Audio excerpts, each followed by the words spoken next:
siya. All right. So yeah.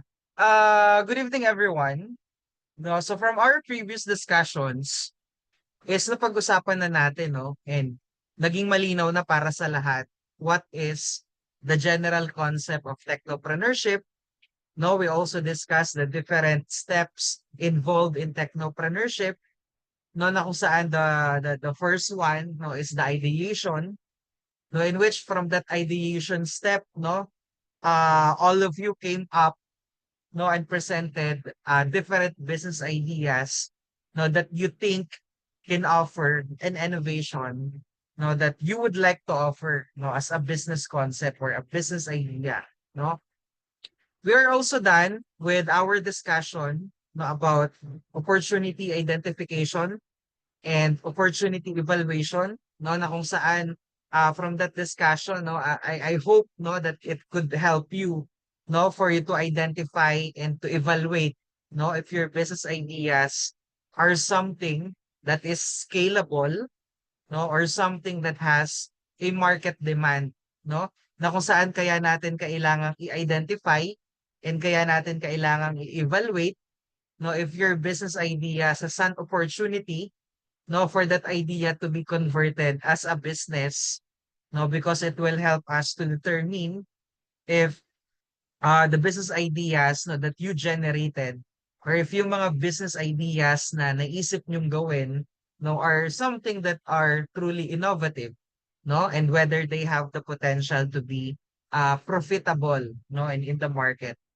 Kasi as technopreneurs, syempre, kung tayo yung technopreneurs, ayaw naman natin na mag-o-offer nga tayo ng something na may innovation, pero hindi naman pala magiging in demand, hindi naman pala magiging mainstream, hindi naman pala magiging mabenta, hindi naman pala tayo magiging successful. And if that happens, sayang yung effort natin, no, na hindi naman pala siya magge-generate ng profit, no? Kasi kailangan natin to make sure, no, na yung mga business ideas na naisip ninyo or yung mga business ideas na plano nyong i-develop are not only innovative. No, hindi lang dapat innovative. It's also, or it should also be practical. It should also be viable and of course profitable. No, kasi kaya nga tayo nagbe-business para kumita, no? Kasi kahit gaano kaganda yung mga business ideas na naisip ninyo, kahit gaano kagaling yung innovation na naisip nyong gawin, no matter how brilliant it seems, kailangan nating i-evaluate and kailangan nating i-validate if your business ideas are something that can truly create value. No, hindi lang sa inyo as technopreneurs, hindi lang sa business mismo, but for your future customers as well. No? So after nating ma-evaluate if your business ideas are something that has the potential, now what do you think is the next process that technopreneurs should do? No, anyone, any idea na ano sa tingin yung dapat nating gawin?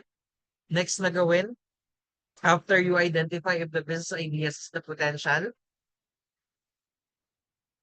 Ayan. So of course, after nating ma-evaluate, no, if our business ideas are something that has the potential, hindi nagtatapos doon, no? It does not end there.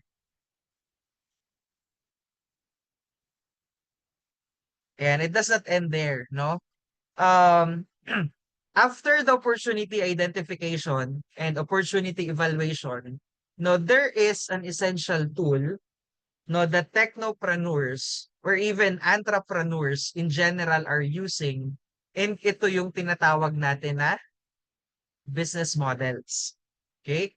So when we talk about business models, no, pag sinabi nating business models or kapag narinig ninyo ang business models, no, we are referring to a term or to a jargon in the techno industry na sa ano nyo maririnig, no, sa world of startups or sa mundo ng technopreneurship nyo lang sa maririnig, no, yung tinatawag natin na business models. But ano ba yung ibig sabihin nitong business model? Ano ba tong business model na to, no? So for today, I will discuss with you, no, what this business model is all about.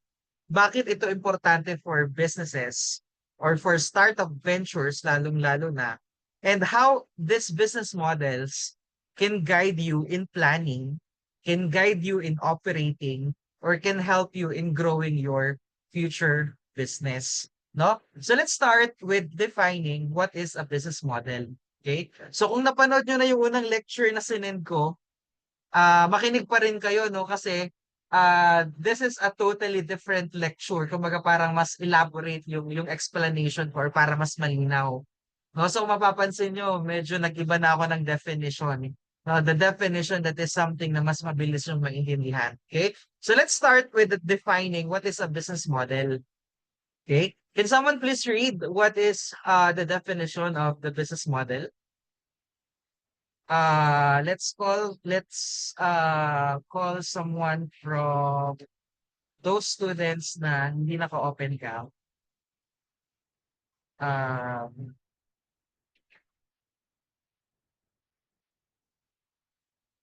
let's hear it from Xander.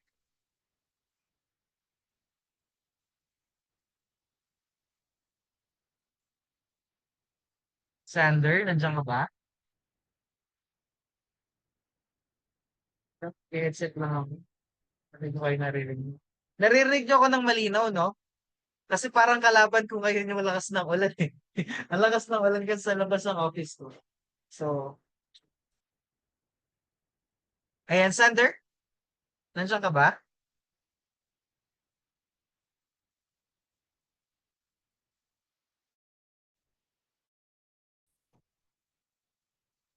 Mukhang wala ata si Xander. Ives? What is a business model? A business model is a plan or framework that explains how a company creates value, delivers that value to customers, and captures value in return, usually in the form of profit. Alright, thank you so much. No? So dito sa business model, pag sinabi nating business model, basically, when we are referring to a business model, this is something that defines how you can deliver your product or service to your end customer, no? And it also covers all the other elements that are needed for you to deliver your product or service, no? And the most important thing, no, that a business model does for your idea, no, or to your business idea is to remind you of how that idea is supposed to make money, no? Because it's not enough na may idea ka lang, no? You should also know how that idea can help you make money. Kaya nga tayo nagte-technopreneurship hindi lang para mag-offer ng innovation. Nagte-technopreneurship tayo because we want to offer innovation and at the same time we want to earn money, right? No? Kasi let's say you are just starting or you don't have any experience yet in setting up a business or baguhan ka pa lang, no? You may not have all the details at the start nung nagsisimula ka or you haven't figured out the details yet, no? But you should at least have an idea, no, of how you will make money and how you will deliver or how you will offer your products or services to your end customers, no? So itong business model na ito, it is important, no, for startup businesses because bago yung startup businesses can successfully operate, no, before a startup businesses can successfully grow, it needs to have a strong foundation, no? And kapag sinabi nating strong foundation, it includes, a clear understanding of how the business will create and will capture value, no? And this is where the business model comes in, no? So itong business models na ito na dinidescribe natin dito, no, this is an essential tool, no, that help technopreneurs for them to design a structured approach for turning their business ideas into a real operating business that will help them to earn a revenue, that will help them to earn a profit. Okay? So para mas maintindihan natin, no, itong business models na ito, no, I have here, no, different things, no, for you to remember or different points, no, na kailangan nating matutunan or kailangan nating malaman kapag dinidescribe natin ang business model. Okay? Let's start from the first one. For the first bullet, can you please read Vicente.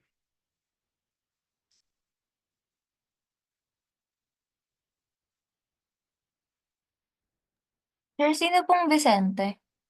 Yes, you. The business model also refers to how product delivery brings in revenue. A business model is not just what you sell, but how you deliver it to customers and how that delivery generates income. All right, thank you so much. Um, no, dito sa first bullet, no, the way how the business model is described here, kadalasan kasing nangyayari, no, ang thinking ng karamihan ng mga negosyante, no, they are only focused on the product or service that they are offering to the market, no? But if you are a startup business owner or a startup technopreneur, no, and you are using a business model or you know how to use a business model, no, you would have an idea that a business model is not just about what product you sell or what product you offer, no, but how you will deliver your product, how you will deliver your customer, how you will deliver your business concept to your customers, and how that delivery can generate income, no? So syempre, we are into business because we wanted to earn. No, gusto nating kumita from offering a product or from offering a service. No, kasi kung kunwari, let's say for example, may isang company na sabihin na natin na they have a great product, they have a great idea, no, they have a great innovation, no, that they can develop or meron silang magandang prototype na na-develop na. But if the way it delivers that product is inefficient or costly or inconvenient or inconvenient for customers, no, it might not make money, no, it might not bring in revenue, no. So so ibig sabihin, kaya importante ang business model because it is one of the business tools, no, that will help you as business owners for you to define how you will earn revenue from your business idea, how you will earn revenue from your business concept, no, how you will earn a revenue from your innovation, no. For example, no, yung Amazon in their business model, they earn a revenue from direct online sales and Prime membership, no? Si Netflix naman, they are earning revenue from the monthly subscription fee ng mga members, no, na nag-a-avail ng service nila. Si Foodpanda naman, another example, no, they earn revenue through yung mga delivery charges, no, and the commissions from restaurants and partnerships, no? So yun yung mga examples ng ano no ng in that business model. That's how that business earn a revenue, no, from the product or the services that they are offering. Okay? Second point, can you please read um Rainier?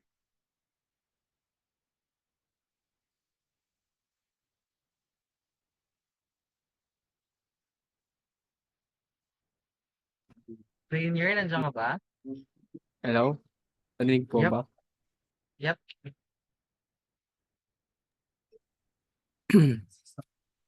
The business model also refers to how products ay as industries change, companies can't always afford to stick to the same business model. Companies that refuse to adapt their business model risk becoming irrelevant or going out of business.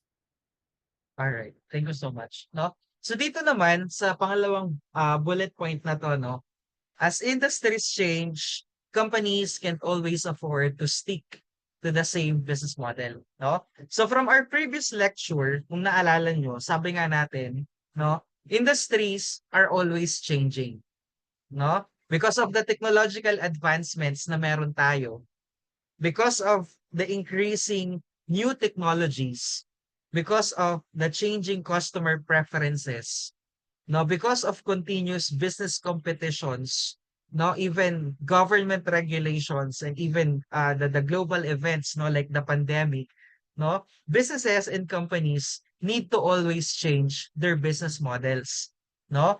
So business models that we are using in a business can always be changed, no, kasi syempre business industries as time goes by also changes, no? So let's take the telephone companies for example, no, the PLDT na kung paano nag-start ang PLDT. No, before they used to rely on earnings from telephone calls, no? Na kung saan ay I think na-mention ko na rin to sa inyo no, na kung saan nung nag-start ang PLDT, no, they are earning a revenue, they are earning from their business model na they are the product or the service that they're offering is they're giving a platform no to communicate uh, sa mga long distant na relatives through telephones.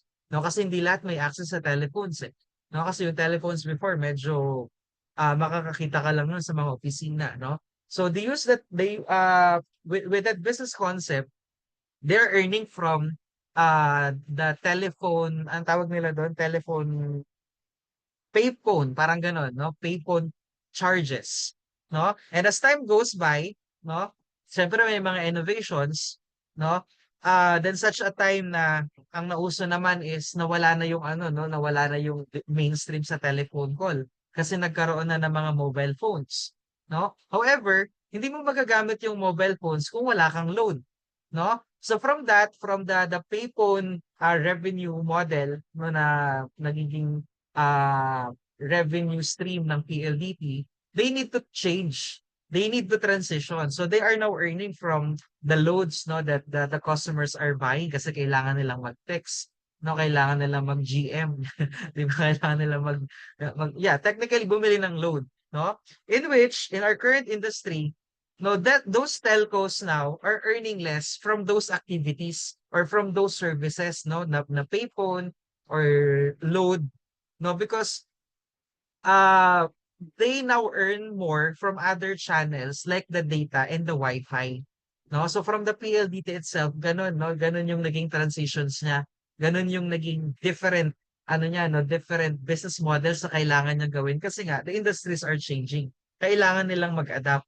Kailangan nilang sumabay sa changes. No? So because of these different changes, yung mga companies or yung mga businesses who refuse to adapt their business models to the changes na nangyayari, no? Basically, ano nangyayari sa kanila, no? Nagkakaroon sila ng risk for their business to become irrelevant, no? Or nagre-risk sila na dahil ayaw nilang mabago yung magbago ng business models dahil hindi na uso, no? Their business goes out of business, no? So yun yung reminder dapat natin lagi, no, as business owners, no, na we have to keep in mind that a business model that worked yesterday might not work tomorrow, no? Companies must be alert to changes in their environment and they must also be willing to change and to adapt.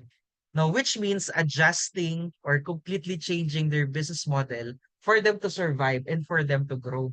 No? Yung Nokia na lang for example, no, gamit na gamit natin lagi ang Nokia as an example. Um, na 'di ba na-mention natin that from our previous lectures dominated no the mobile phone market industry. No, they were able to sell millions and billions of mobile units, no, mobile phones. No, however, nung pumasok na yung era ng smartphones and yung era ng mga app ecosystems or applications sa mga mobile devices, no, since Nokia they failed to adjust its business model, ano nangyari sa kanila? No, it leads to their bankruptcy. No, it leads to their downfall kasi nga they are not willing to take the risk to change their business model, no? Kasi naniniwala sa ay naging effective to for us, malay mo maging effective pa, no? Yun na nga, they fail to realize that the business model no that worked yesterday or that are working today might not work tomorrow, no? So yun yung lagi nating tandaan as industries change, companies can't always afford to stick no with the same business model. No? Um, ano 'to? Sorry po for being late. Okay. Ay talaga ba? Kinabahan kayo ngayon? Sige, sige, ingat. Okay.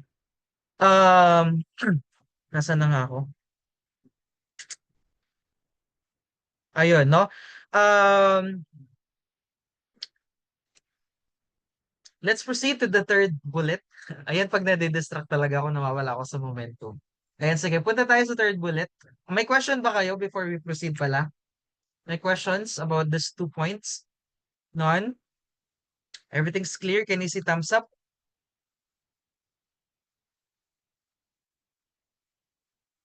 All right.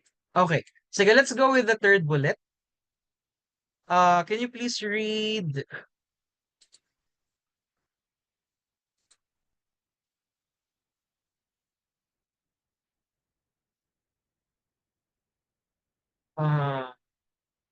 ay wait lang. Ayan. Can you please read Prince Andre? Things to remember regarding business model. Business models can be counterintuitive. Counterintuitive business model challenges the traditional expectations about how business should be done. Counterintuitive models only work when the company deeply understands customer behavior, market dynamics, and future potential for monetization. All right. Thank you so much.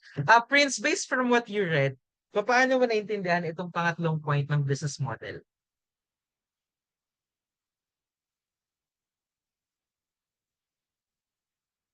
Prince, any guess? Wait, wait, Ano? wait. Isip lang ako, sir. Thank you so much. Okay, let's call on yes, Claude, go ahead. Hindi po ako sure dito pero hula lang Sige. kumbaga hindi ang business model hindi lang hula-hula. Kumbaga Okay. kailangan ng research survey para malaman talaga yung behavior ng tao. Ganun po ba? Or Okay. Sige. Can someone please search the meaning of counterintuitive? Then pag nahanap nyo na, raise your hand. Dapat magising ka talaga bigla. Nakakaantok yung boses mo, pinagbabasa na nga lang kita eh. And then nagigising talaga ako kaya tinitingnan ko kung sino yung mga naka-off. Contrary to intuition or to common sense ang bilis mo mag-search ha, but often nevertheless true. Okay? Tama yung definition. Contrary to intuition or contrary to the common sense expectation. Okay? Pag sinabi nating business models can be counterintuitive, no? Ibig sabihin, it is the contrary to intuition or to the common sense expectation. No, and itong characteristic na ito for a business model, it is usually observed sa mga malalaking companies na, no? And this will be observed especially if there was a time, no, na kung saan the people will think, no, that for example, parang iisipin nila, no, or dapat hindi mo nilalagay yung mga branches mo close to each other because that would mean, no, you would be competing with yourself, no, in terms of customers, no? And Jollibee is one of the companies that proved that wrong in the Philippines.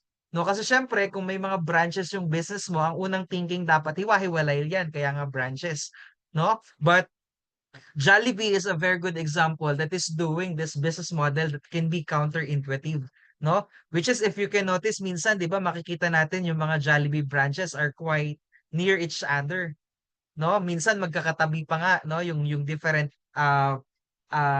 Jollibee intermediaries, no? Kunwari diyan sa Jollibee, 'di ba? Ay sa Teresa, katabi ng Jollibee ang Chowking. No, or minsan naman katabi ng Jollibee, Chowking, Mang Inasal, no, Red Ribbon. No, which is, although it's understandable because it's just one company. Pero iilan lang naman ang nakakaalam na isang company lang naman yung mga Jollibee, Chowking, Mang Inasal, Red Ribbon na magkakatabi, no? It might look competing branches pero isa lang may-ari niyan, no? So sometimes the best business models are the ones that sa unang tingin natin or at our first glance, it don't seem to make sense, no? They seem risky, no? They seem illogical, no? Or even they are like giving away value, no? And this is what we mean when we say a business model can be counterintuitive. No? At first, people may think, how can that company survive with much less na mas less yung tendency for them to succeed if they are giving away something for free, no? So ibig sabihin, itong business model na ito, no? Ito yung kabaliktaran nung minention natin dito kanina, no? Kung naalala na yung definition natin dito, 'di ba? Ito yung pangatlong point, ito yung kabaliktaran ng sinasabi natin dito sa first point, no? Sabi dito, 'di ba? A business model should tell you how to generate income. Pero bakit dito sa counterintuitive? Ito yung business model no na kung saan sinasabi dito na if you are using this business model, the product or service is being offered for free or being offered contrary to what is the common expectation, no? Which is, for example, no, kaya nga tinawag na counterintuitive na kung saan, 'di ba, instead of selling directly or instead na magbenta ka kaagad ng product or service, no, may mga businesses that they are offering free services to attract a massive number of users, no? Then kapag marami na yung gumamit, um, doon ka palang mag-iisip or doon pa lang sila mag-iisip ng other way for them to monetize. Or instead of maximizing profits immediately, no, they prioritize customer loyalty, no, and lifetime value over short-term gains. Now, for example, kunwari, Google, no? Google as a search engine business, no? Pero free natin na nagagamit ang Google. Hindi natin kailangang magbayad para gumamit ng Google. No, hindi mo kailangang magbayad para mag-search ng information. But basically, Google is a business. Pero bakit hindi nila tayo sinisingil? Bakit? Kasi sabi natin kanina, business model should help the business to identify how they earn revenue. No, but bakit may service sila na ina-offer nila for free? No? How do they make money? No? So Google, they are allowing us to use Google for free, pero kumikita sila through advertising, no? Businesses pay to place ads alongside each search results, no? So itong Google's counterintuitive move na ito, no, to make search free lead to them controlling the largest share of the global digital advertising market, no? Kaya siya tinatawag natin na ano, no, na counterintuitive. No, may mga businesses na they are using this counterintuitive model na to, no? Facebook, for example, no, 'di ba, social media, Facebook is for free, no? Facebook doesn't charge us, no, for us to create accounts, or di tayo nagbabayad, no, sa paggamit ng platform. Instead, they are collecting our valuable data, no, about our interests, about our behavior, about the activities natin or yung algorithm natin when we are using Facebook, no, which is those data that they are collecting from us, they are using it to sell that highly targeted advertising, no? So again, it seemed illogical, no? They are offering a huge service for free, but it turned out that Facebook, no, is $1 billion business, and they're earning $1 billion from their ad revenue, no? So yun yung dinidescribe natin na counterintuitive, no? Malinaw ba? Clear ba ang meaning ng counterintuitive? Okay. Sige, let's proceed to the 9 components of a business model. Okay? So these are some of the things to once again, no, these are some of the things na kailangan nating i-remember, no, kung ano yung business model and kung ano yung mga different na forms or different principles, no, ng business model, no? And since medyo malawak itong topic na ito, no, ng business models, para mas maintindihan natin ano ba tong business model na ito, sige lang, Joshua. Okay. Ayun, no? So, para mas maintindihan natin, ano ba tong business model na to or papaano nagagawa ang isang business model? Now, let's take a look at these 9 components of a business model. Okay? Itong 9 components na to, ng business model na to, ito yung tinatawag natin na business model canvas. Okay? So, traditionally, no, there are 9 components of a business model na kailangan nating i-consider. no? So isa-isahin natin, no? Let's start with the first one, which is the value proposition. Okay? Itong value proposition na to, no, kapag sinabi nating value proposition, it refers to the value that a company or a business promise to deliver to its customers.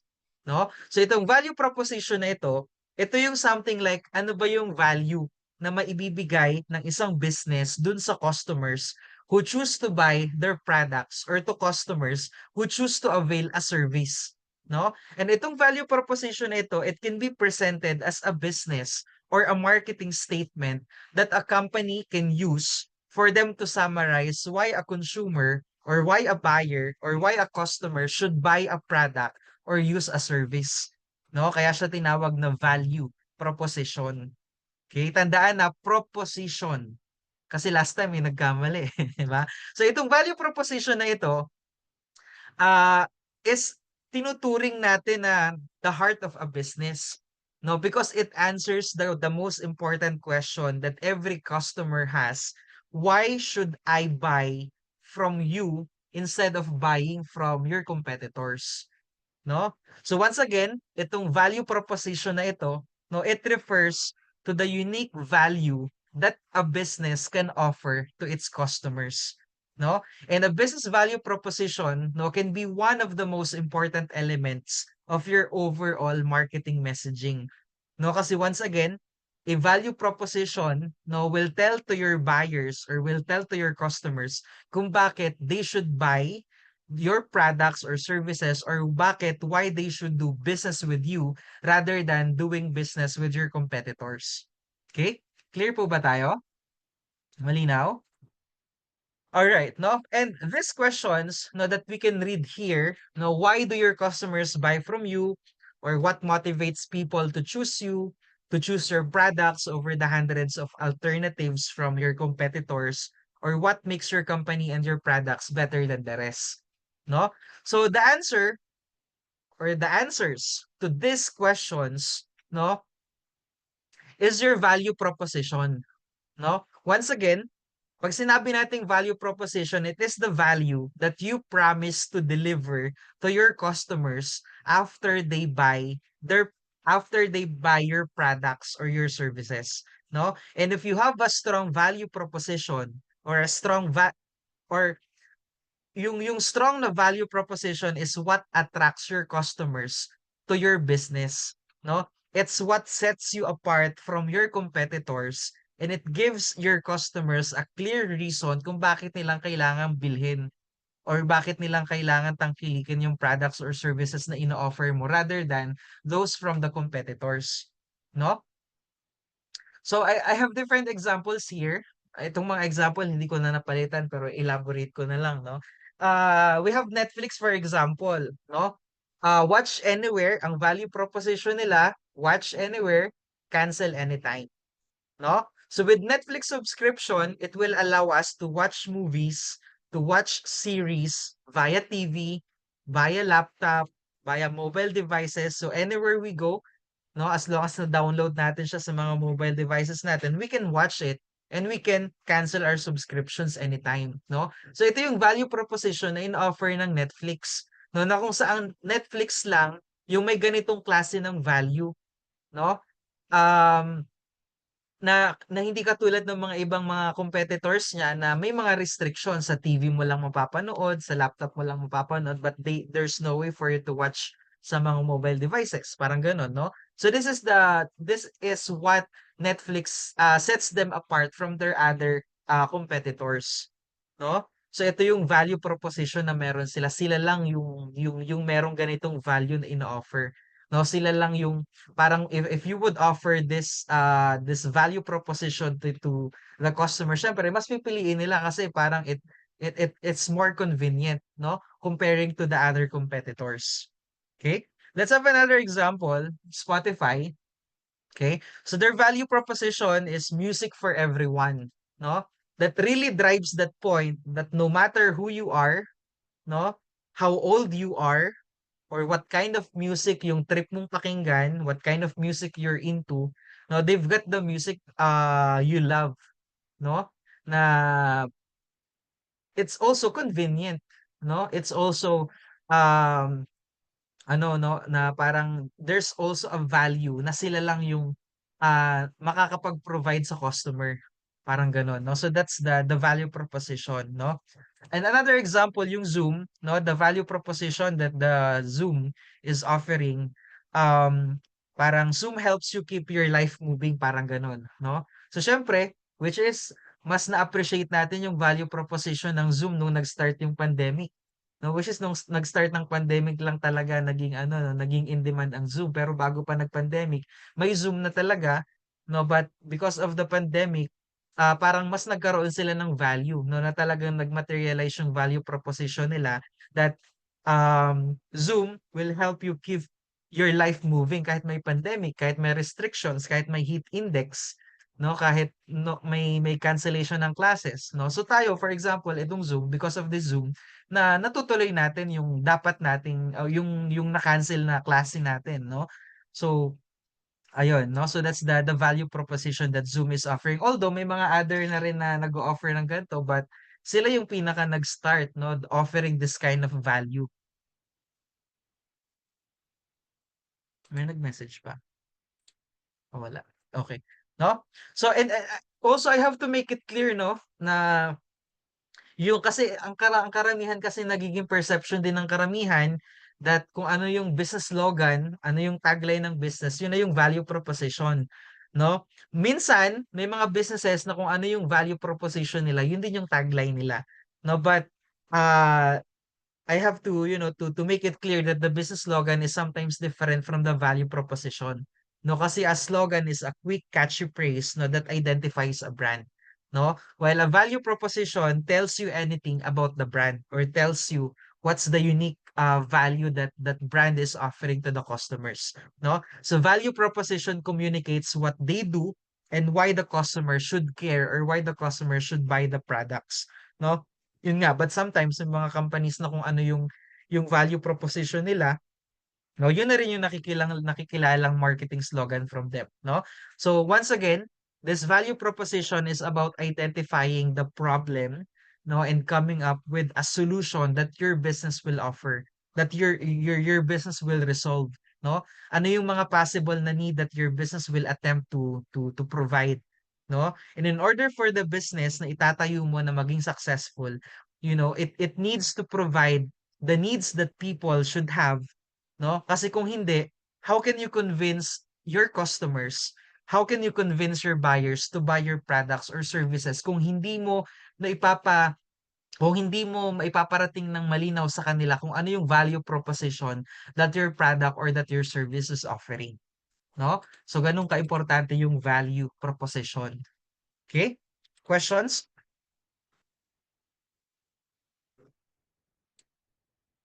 No questions about value proposition? Clear? Can you see thumbs up?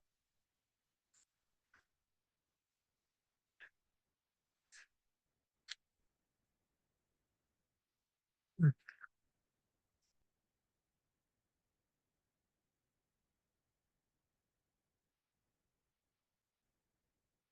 Okay, sir. Nagpapalit-palit rin ba yung value proposition? Or 'di ba sabi natin yung business model ay kailangan it adapt to changes. Yung value proposition din kaya ganun din?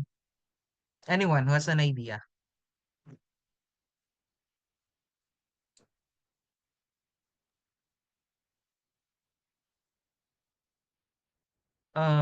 Let's hear an insight from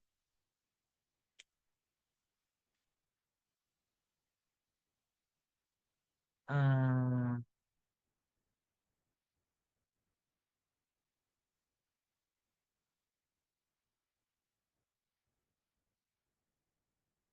uh, sige, Tracy. Sir, I think po, yes po, nag-change po yung value proposition. So, in order for a business to prosper or to grow more, Mm. kailangan nyo po mag-adapt sa changes. And yung changes po na, it could be the value of the business na ino-offer po nila dun sa customer nila. So, yun nga po, nag-change po siya in order for the business to grow more. So I think Mhm. yes. Yes, that's correct, no? So also, value propositions should also evolve over time, lalo na kung the customers need change or new competitors enter the market or there's technological advancements. No, so syempre kailangan din nating mag-ano no, mag-adjust ng ano ng value proposition kasi nga lalo na kung nag-innovate tayo, of course, kailangan din nating maano no, kailangan din mag-evolve yung value proposition na ipo-provide mo. Kasi kung hindi, baka yung bagong competitors that enter the market, baka mas may value yung pinopropose nila to the customers, to the buyers. Siyempre, yun yung mas pipiliin, no? So we also need to change our value proposition or value proposition should also evolve over time if there's a need to. Okay? Sige, let's go with the next one, which is the customer segments. Okay? So, itong next component naman ng business model na to, na customer segments, no? It is who your customer is and what problems the product solves, sabi diyan, no? So basically, the customer segments are your target market or the customers that your business is aiming to sell your products or services to, no? And if you remember yung discussions nyo with your entrep subject nung senior high days pa kayo, anyone here na naalala ano ba yung tinatawag natin na customer segments? Meron bang nakakaalala? Or nakalimutan niyo na? Can you see thumbs up if naalala niyo pa? Can you see thumbs down if hindi na?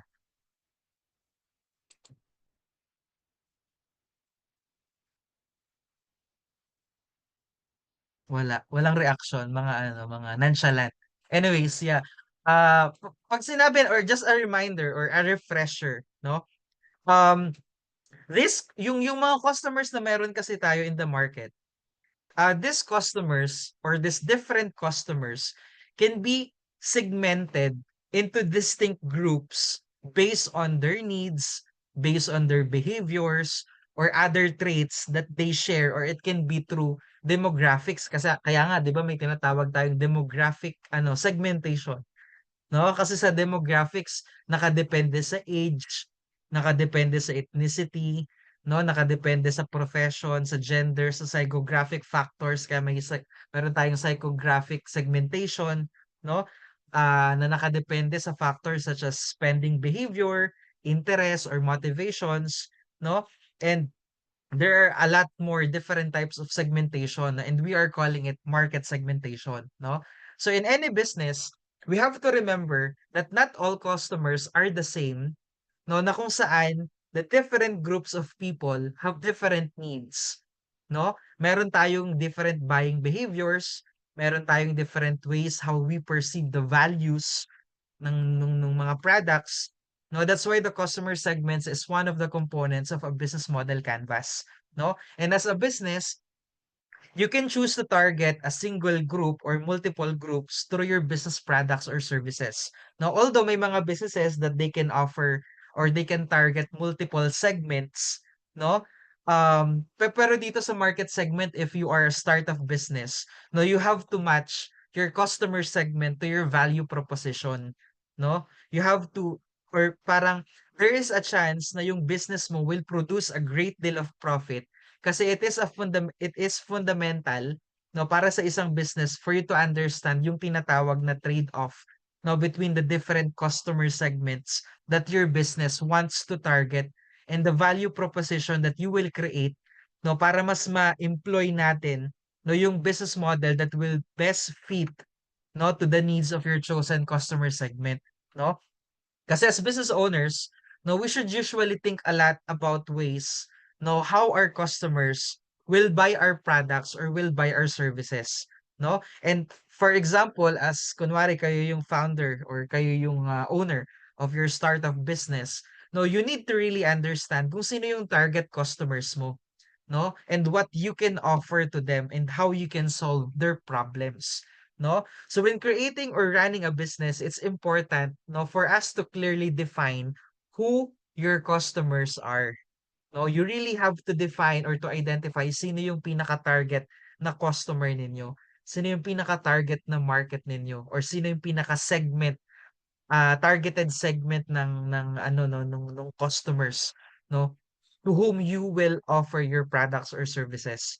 No, because a business cannot survive, or a start of business, lalo na kung nagsisimulang business ka pa lang, hindi ka magso-survive if you will try to sell to everyone. Although may mga businesses na naging effective for that, pero as a start of business, no, you must carefully select groups, no, that can that you can serve, no, that you can offer your specific product or services, for you to understand their needs deeply, no, and for you to tailor kung ano yung product or services na magpi-fit dun sa target na segment mo, no, and you can target your marketing accordingly to that specific market, no? So you have to identify, no? Kailangan malinaw kapag dinadraft niyo yung business model canvas niyo, malinaw kung sino yung inyong customer segments, no? Anong factors yung kailangan yung i-consider para masabing sila yung inyong target market? Are we going to consider the demographic segmentation? Nakadepende ba sa age, sa gender, sa income level, sa education, itong product or service na ino-offer natin?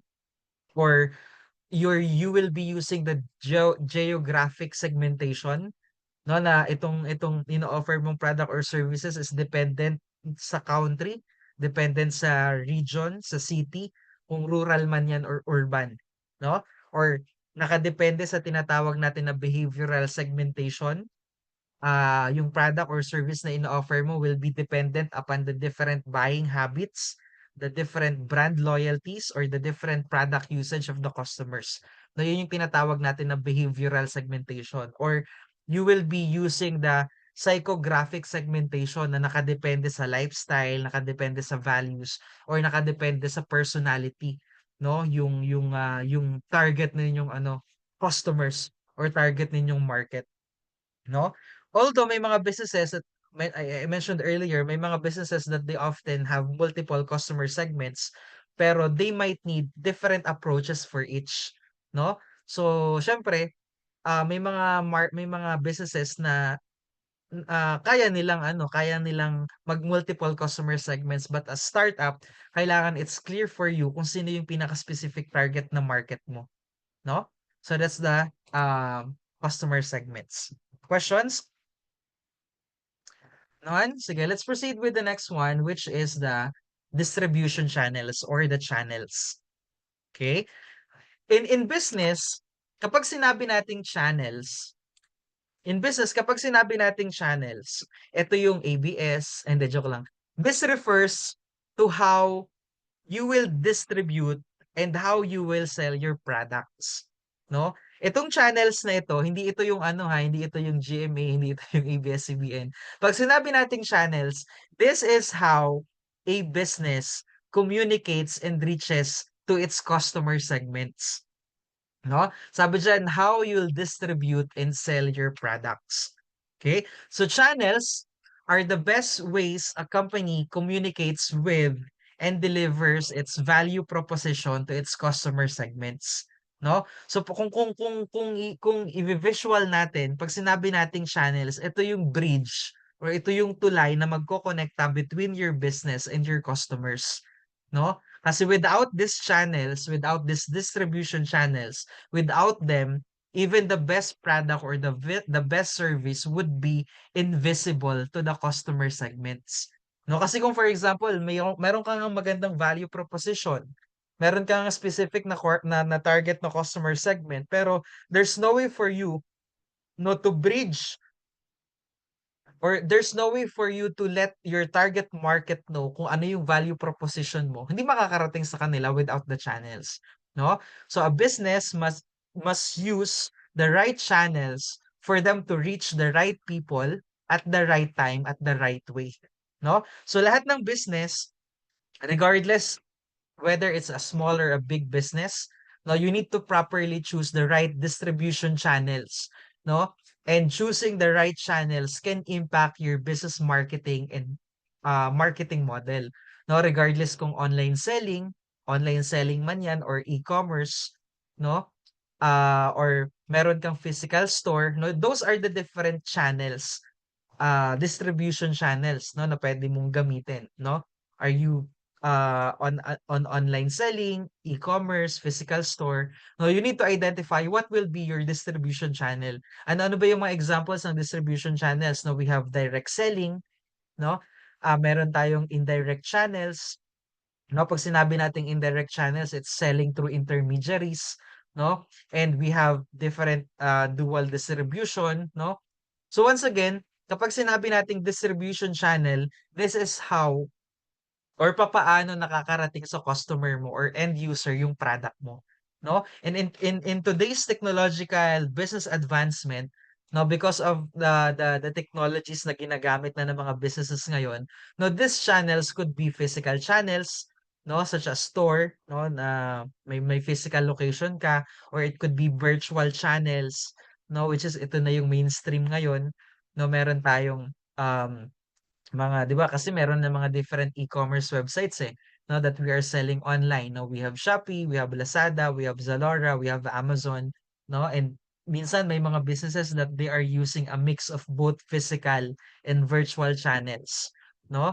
Um for example, yung Netflix, no? Ano yung channel ng Netflix to let their target customers know na merong Netflix, no? So Netflix dahil streaming platform siya, so Netflix hindi niya kailangan ng physical location, no? Kasi hindi ka naman magbebenta ng product na kailangan mong ma-display, no? So Netflix, ang applicable na distribution channels for them is communication through ads or through social media, no? So, yun yung dinidescribe natin na channels. Okay? Questions?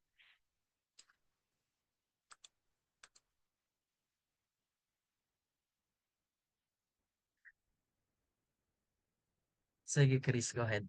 All right, no questions? Let's proceed. Customer relations. Okay?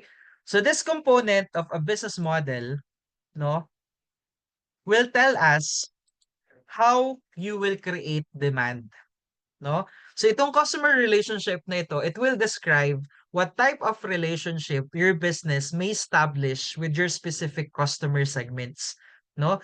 Which is sa kahit na anong negosyo, customer relationship is very important because this customer relationship are driven by customer acquisition or customer retention, no? So syempre tayo as a customer, kasi meron tayong ganun din, meron tayong parang once, 'di ba tayo as a customer, once na na-feel natin na, ay ano 'to, okay 'tong business na 'to, 'no? Parang nafi-feel mo that you are valued, 'no? Na bina-value nila yung customer nila. The staffs are friendly, 'no? The service is excellent, 'no? Ikaw or tayo as a customer, syempre kapag na-feel natin that we are valued as a customer, ano yung tendency natin? Parang magkakaroon tayo ng loyalty, no? Babalik at babalik tayo doon kasi na-feel mo na special ka, no? You feel that you are valued, no? And kapag ganun yung nafi-feel ng mga customers sa business mo, syempre babalik at babalik ka, no? And they will recommend your business, no, to their other friends, and because of that it can boost your sales, no? In other words, you need to get or you need to keep and you need to grow your customer relationship with your customers, no? And papaano mo magagawa yon? Ito yung customer relations na dinidescribe natin dito. How you will create demand, no? How can you help, no, your customers to have customer retention? How your customers would have customer loyalty, no? And kapag meron kang positive, no, na customer relationship, it could help your business na hindi mo na kailangan na ano, hindi mo na kailangan mag-effort masyado sa marketing. Kasi yung customers na mismo yung magma-market for you. No, and yun yung tinatawag natin na ano, no, yung tinatawag natin na word of mouth marketing. No, and it becomes possible because of this customer relationship or customer relations na ipoprovide mo or maipapakita ng business mo, no? How you will let your customers feel that they are valued, no? So, kumbaga parang the idea of this customer relationship is as simple as answering the question, how can you use your current customers, no? Of course, yung mga satisfied na customers lang for them to help you promote your business or for them to help you promote your products or services, no? So, yun yung tinatawag natin na word of mouth marketing. And once again, it becomes possible because you have a positive customer relationship with your customers. Kasi kung for example, nagta-try ka ngang mag-build ng customer relationship pero yung nabibuild mo is negative. Ano mangyayari? Ibabash ka, no? Iano ka, ibabash ka basically, no? Parang hindi siya makakatulong sa'yo, makakasira pa siya sa'yo, no? So that's why importante for businesses, no, for them to know how they can make or how they can build customer relationships, no? Um, no, so this customer relationship is a component of business model, no, and this is how your business will establish a good relationship with your customers, no? And customer relationship, no, describe the type of relationship that a company can establish, no, with its different customer segments. No, this is one of the most vital components of the business model canvas, no, because it directly influences yung customer loyalty, no, yung customer retention, and the pinakaimportante yung customer satisfaction, no, which can contribute to a company's long-term success, no? And pag sinabi natin customer relationship, um, are about how a business, no, interacts with its customers. Hindi lang bago sila bumili, hindi lang habang bumibili sila, but after a transaction.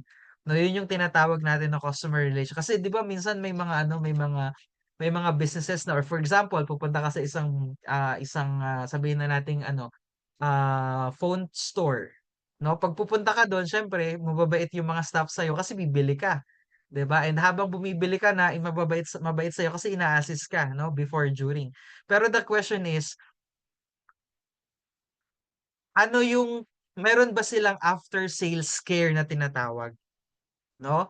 So yung mga businesses, may mga businesses na they make sure, no, that they can build customer relationship hindi lang before, hindi lang during, but even after a transaction. No, and it's more than just selling a product or service. It's about creating a connection, no, that makes customers want to come back and even advocate for their brand, no? And there are different types of customer relationships, no? So meron tayong personal assistance. No, pag sinabi nating personal assistance, yeah, good question. Yan ba yung mga warranty, no? Warranty is one of the tool na ginagamit ng mga businesses for them to communicate to their customers that they have after sales care na tinatawag, no? But basically, here are the different types of customer relationship. Meron tayong unang-una, personal assistance. No, pag sinabi nating personal assistance, hindi naman yung magiging personal assistant ka, no? I mean, hindi ka mag-offer ng personal assistance sa mga customers mo. Pag sinabi nating personal assistance, it involves human interaction. No, that customers can communicate with a real customer representative, no? Na for example, may binili kang isang item tapos nagkaproblema ka, you can freely communicate with the customer representative to help you solve your problems, parang ganun, no? That's the personal assistance. Okay? The second one is yung tinatawag natin na dedicated personal assistance. Ito naman, ano siya 'no, deeper form siya ng individual na help na nasa una, kasi nga dedicated, hindi, joke lang. 'Pag sinabi nating dedicated personal assistance, parang yun na nga, it's a deeper form of individual help and is typically observed, 'no, in high value na business to business relationship. Now, for example, magsho-shopping ka sa isang high-end na brand like Louis Vuitton, 'no? Ah kung for example pumasok ka lang sa pen shop, pumasok ka lang sa bench, parang wala lang, ordinaryo lang ng bibili ka. Pero kung papasok ka sa mga high value brand, 'pag alam nilang bibili ka talaga, parang they would offer you something, 'no? Level up yung customer service. Sir, would you like wine? Would you like coffee? Would you like juice? Would you like what? May mga ganong ano, 'no? May mga ganong tinatawag tayo na dedicated personal assistance, parang VIP, parang ganon. Correct, 'no? So yun yung, may mga lalo na yung which is applicable 'yan, 'no, or nangyayari lang 'yan sa mga high value brand talaga, 'no, because they need to also level up their personal assistants. Ayan, 'no? Self-service, ito naman yung no direct relationship, The company just provides all the means for customers to help themselves. Now, in 7-Eleven, stores are a very good example of this, mostly self service. No, that customers walk in, customers choose what they want, they pay at the cashier and they leave, no? There's no extensive assistance needed. Pero kasama pa rin siya sa ano, no, sa customer relationship. You are still offering parang self-service for your customers. Kasi may mga customers talaga na ayaw na tinutulungan sila. No, kaya may mga ganyang klaseng customer relationship na pina-provide na self-service. Parang sa ano, sa Watson. No, so Watson, medyo level up din yung way of for them to build customer relationship kasi naiintindihan nila na may mga tao na gustong magpa-assist, may mga tao na ayaw magpa-assist. Kaya 'di ba pag papasok ka sa Watsons, meron kang dalawang option ng basket. Kung kukunin mo yung kulay ng basket kung gusto mong i-assist ka, or kung ayaw mong i-assist ka, kukunin mo yung kulay ng basket na kapag hawak mo yon, malinaw sa mga sales rep na ayaw mong magpa-assist, ayaw mong magpaabala, 'di ba? Kasi lalo na sa Watson, 'di ba? Sa Watson mas marami pa yung sales rep kaysa sa cashier, no? Kaya parang yun nga, so parang if you enter the Watson stores at kung ayaw mong magpapa self-service ka, self-assist ka, kukunin mo yung basket that would indicate na ayaw mong ano 'no, ayaw mong magpa-assist, parang gano'n 'no. Then meron tayong automated services, ito yung mga personalized experience 'no, through automation 'no, or recommendation or bots 'no. Then we have communities, ito yung may mga businesses that they create online communities through Facebook 'no, through, YouTube or through kadalasan nasa Facebook pages 'no, na kung saan parang or the reason why companies create this online or offline communities for them to foster customer to customer interaction. Parang gano'n, no? For example, yung mga bagong brands ng mga cellphones, no? So parang for example, ano pa lang siya, no? Parang trial phones, trial units pa lang. So they make sure that they create communities para kung kunwari ikaw bumili ka ng ganitong unit, na bagong unit, bagong labas na unit, they will make sure na i-a-add ka nila sa Facebook community nila para kung may concern ka, ipo-post mo dun para malaman ng iba so that the others can also, you know, get insights. Yan, mga ganyan, paligid check. Ganon. Ayan. Now then, co-creation. Now, customers are involved in the creation of or development of the product or service. And itong co-creation, customer relationship na ito yung ma-observe natin sa TikTok or YouTube. No? So that the platform allow users no, for them to create a product which is in the form of video content. No, and the platforms, YouTube or TikTok, they rely on those creators for the majority of their offerings. No, and the more creators contribute, the more users stay engaged. No, yun yung tinatawag natin na key creations or co-creations. Okay? Questions? None? Okay, let's go to the next one, which is yung tinatawag natin na cost structure. Okay? Itong next component ng business model na ito, no? So, syempre, ang isang negosyo, you need money because you need something to help you with your business. Fixed and variable costs. No? Kapag sinabi nating variable cost or cost structure, it has something to do with the variable cost or the fixed cost na kailangan mo for you to start up your business. No? And or for you to continuously operate your business. No? So ito yung mga ito yung mga financial na kailangan, no? Mga materials na kakailanganin mo or the cost for the labor or the cost for manufacturing or the product cost itself, no? Or the system maintenance cost or the web development cost, mga ganon, no? Kapag sinabi nating cost structure, no, ito yung ano yung mga cost na babayaran mo, no, which is it can be fixed or it can be variable cost, no, na yun nga kakailanganin mo para makagawa ka ng maraming products, makagawa ka ng prototype na ibebenta mo, no?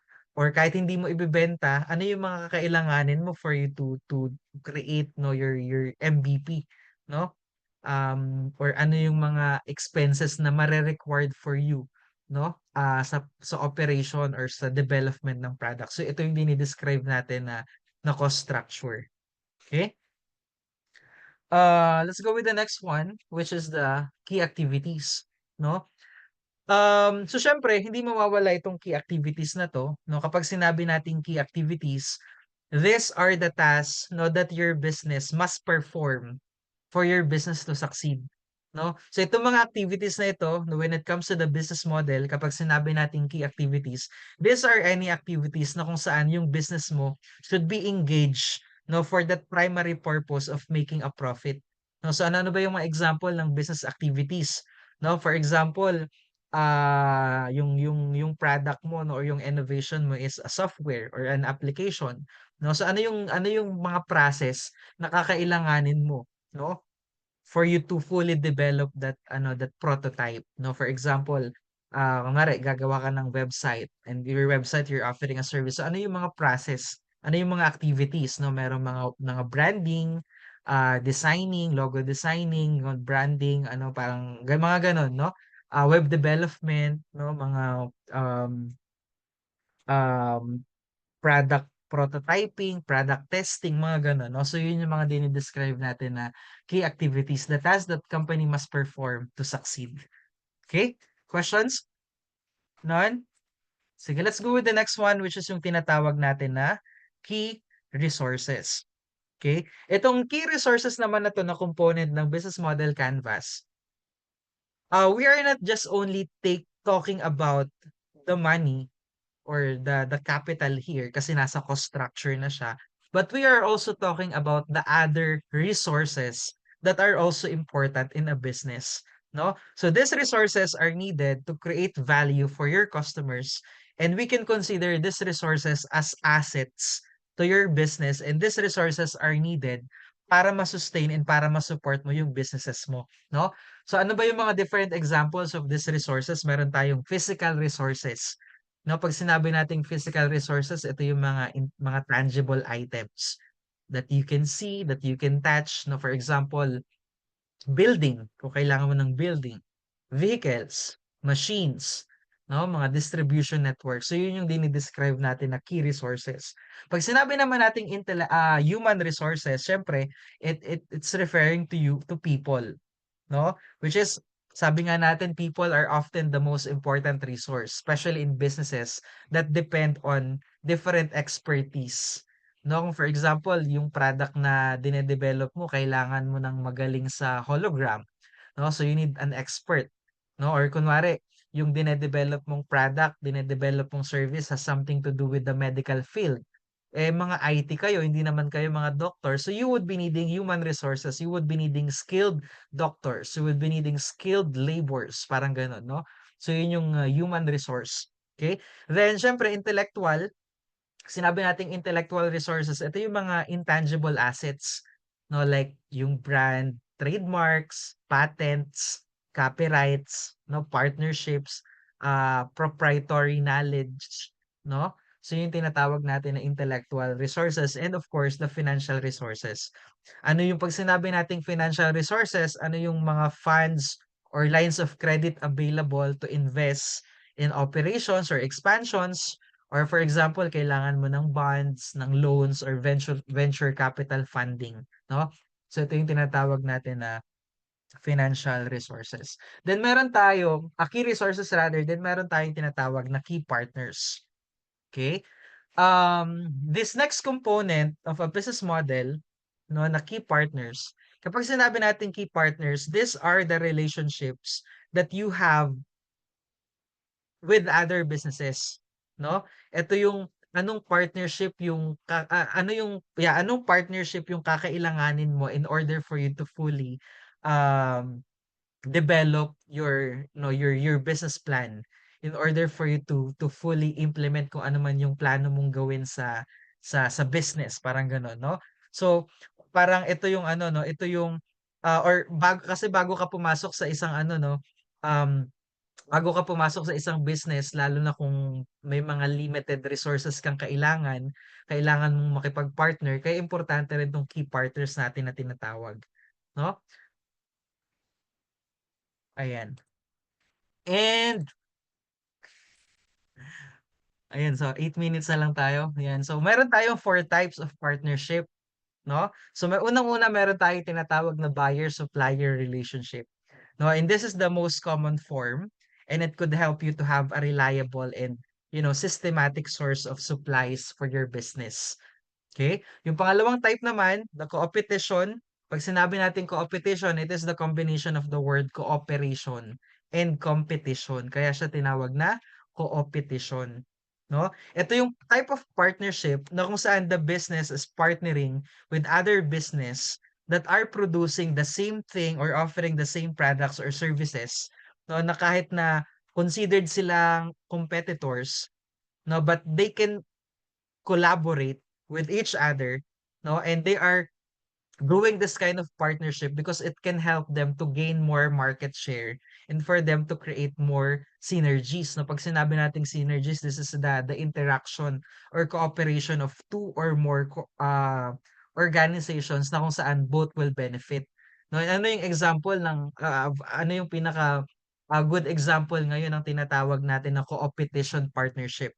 Yung partnership ng GMA at ABS-CBN, no, na alam naman natin they are two different TV networks, no? They are two competitors. Pero now they are cooperating with each other, no? And yung collaboration na ginagawa nila, yun yung tinatawag natin na competition. Okay? Which is itong type of partnership na ito yung isa sa mga strategic partnership, no, between two competitors. Kasi 'di ba usually competitors, alam naman natin that they are competing with each other, pero may mga competitors din that they can still work together, no, for them to generate awareness for their shared industry, no, because they wanted to attempt to gain new users or to attempt to gain new customers, no, which is yun nga parang katulad ng ginagawa ngayon ng ABS at GMA, no. Then we have strategic alliance, no? Pag sinabi nating strategic alliance, kung yung competition ay partnership ng competitors, ang strategic alliance naman ay partnership ah na binuo ng dalawang non-competitors, no? So, yun yung tandaan natin pag competitors ang nag-collab, ang tawag natin doon ay competition. Kapag naman hindi sila competitors na nag-collab sila, yun yung tinatawag natin na strategic alliance, no? So, ito yung parang ito yung business that they are building partnership with other business na kung saan both business will benefit from each other, no? A very good example nito, for example, 'di ba kakain tayo sa ano 'no, sa Jollibee, sa Chowking. Ano yung mapapansin yung brand lagi na ka-partner ng ano, ng soft drinks nila? It's the Coca-Cola, no? Um, Kasi yun yung ano, yun yung strategic alliance nila na wag kayong mag-o-offer ng ano, competitor na soft drinks, parang gano'n. No, because yun nga, they are building strategic alliance. Hindi sila magkakompetensya, pero they are, building a collaboration that would both of them would benefit. Ayun, may question, bakit daw yung Pepsi wala na? Kasi nga, walang ano, parang because of the strategic alliance ng Coca-Cola and Jollibee, syempre kailangan ma-make sure ni Coca-Cola na ma-eliminate si Pepsi kasi competitor si Pepsi. Ganon.